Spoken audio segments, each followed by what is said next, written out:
देखिए, एक बार अगर आपकी पत्नी किसी भी कोर्ट में या किसी थाने में या किसी भी ऐसे स्थान पर जहाँ पर वो आपकी शिकायत करने गई है, अगर वो चली जाती है, तो फिर आप ये समझ लीजिए कि उसका दोबारा वापस आना असंभव सा हो जाता है। ये मैं सिर्फ पतियों के लिए नहीं कह रहा हूँ, ये महिलाओं के लिए भी कह रहा हूँ, क्योंकि जिस जगह पर आप शिकायत करने या जिस जगह पर आप जाती हैं, वहाँ पर जाने के बाद दो पति पत्नियों के बीच में बहुत बड़ी दीवार खड़ी हो जाती है। जिस व्यक्ति की आप शिकायत करने जा रहे हैं, जिस व्यक्ति के बारे में आप कहना जा रहे हैं, या जिस व्यक्ति के आप ऊपर झूठा आरोप लगाकर किसी व्यक्ति को प्रताड़ित या परेशान करने जा रहे हैं, आप ये समझ लीजिए कि वहाँ से आने के बाद आपके जीवन में एक ही जगह मिलेगी, और वो है मायका।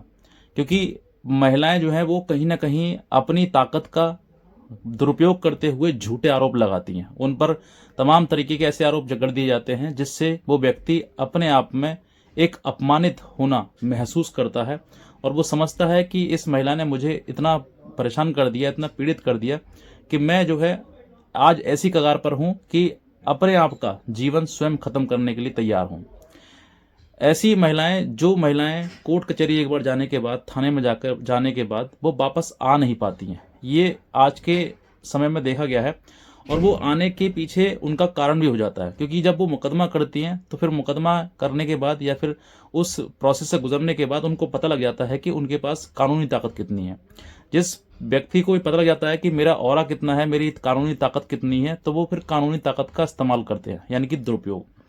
फॉर एग्जाम्पल कि एक हाथी जो होता है, अगर उसको पता लग जाए कि मेरे अंदर ताकत कितनी है, तो वो पूरे वन को तहस नहस कर देता है, पूरे जंगल में अफरा तफरी कर देता है, और वो बाद में वन विभाग पुलिस को एक नशे की गोली उसको देकर, उसमें गोली शूट करके उसको उसको बेहोश करना पड़ता है, और इस उसके बाद फिर वो उसको एक पिंजरे में बंद कर दिया जाता है ताकि उसकी मानसिक स्थिति ठीक हो सके। ऐसा ही एक महिला के साथ में है कि महिला को जब पता लग जाता है कि मेरे पास इतनी कानून कानून है, मैं जहां जाती हूँ, मेरे झूठ हो सत्य हो कैसा भी हो, हर व्यक्ति मेरी बात को मान लेता है, और उसके बाद वो उस व्यक्ति के खिलाफ कानूनी कार्रवाई कर देता है, तो फिर वो व्यक्ति महिला जो है वो सिर्फ और सिर्फ अपने कानून का दुरुपयोग करना जानती है।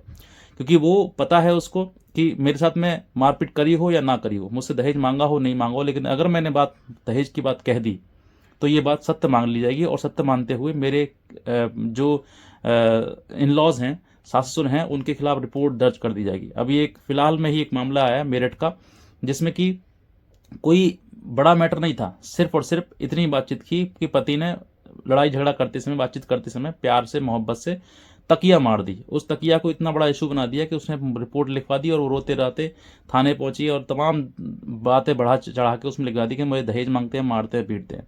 अब ये बात उसको नहीं पता था कि ये बात इतना बड़ा इशू बन जाएगा। अब वो इसमें एफआईआर दर्ज हो गई, और एफआईआर होने के बाद जो है वो पति परिवार जो है वो भी परेशान हो गया।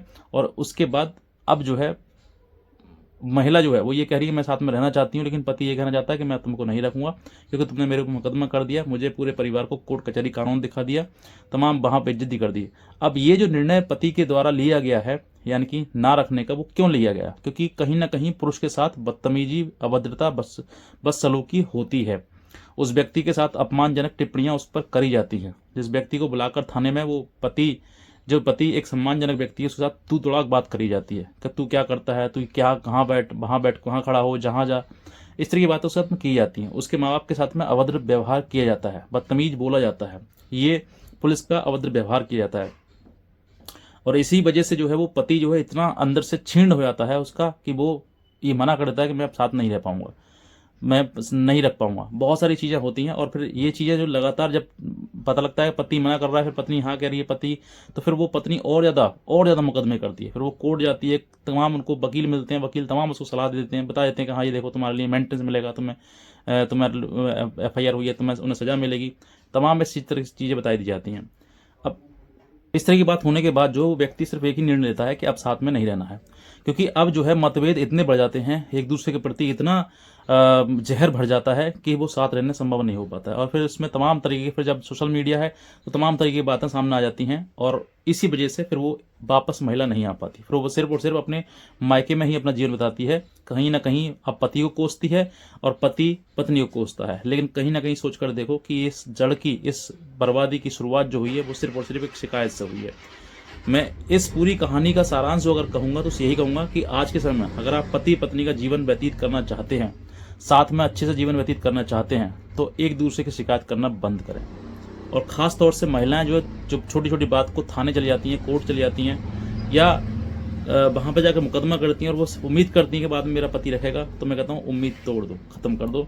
अगर तुमने शिकायत कर दी है या तुमने कोर्ट कचहरी तक चले गए हो, तो वापस आने के चांसेस आपके 1% भी नहीं हैं, क्योंकि यहाँ पर पहुँचने के बाद सिर्फ और सिर्फ अलगाव होता है और हमेशा हमेशा के लिए तलाक होता है। बाकी घर परिवार नहीं बसते हैं। देखो, शादीशुदा जो जीवन है ना, वो प्यार का बंधन है। शादी का जो बंधन है वो प्यार का बंधन है, किसी ज़बरदस्ती नहीं बनाया जा सकता। किसी कोर्ट कचहरी कानून की ताकत नहीं है जो तुमको एक दूसरे के साथ बैठाकर ज़बरदस्ती आपका रिश्ता निभाया जा सके।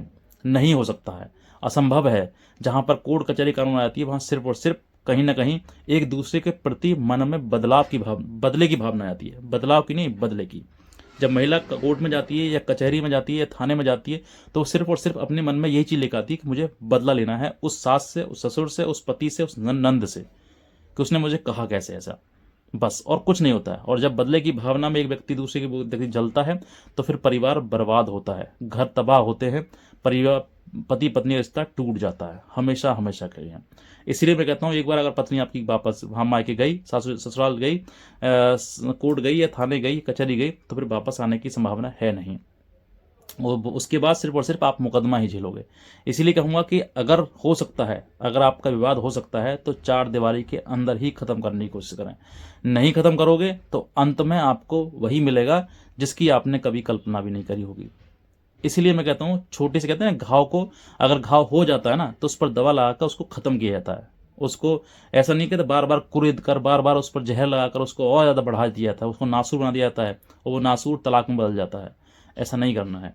यही चीज़ें हैं जो आपको समझनी है, जो आपको जीवन की एक अच्छी ओर ले जाएंगे। वरना आप ऐसे समय पर पहुंच जाएंगे कि जहां पर आपका सिर्फ और सिर्फ तलाक होगा और जीवन कहीं ना कहीं बर्बादी की ओर जाएगा।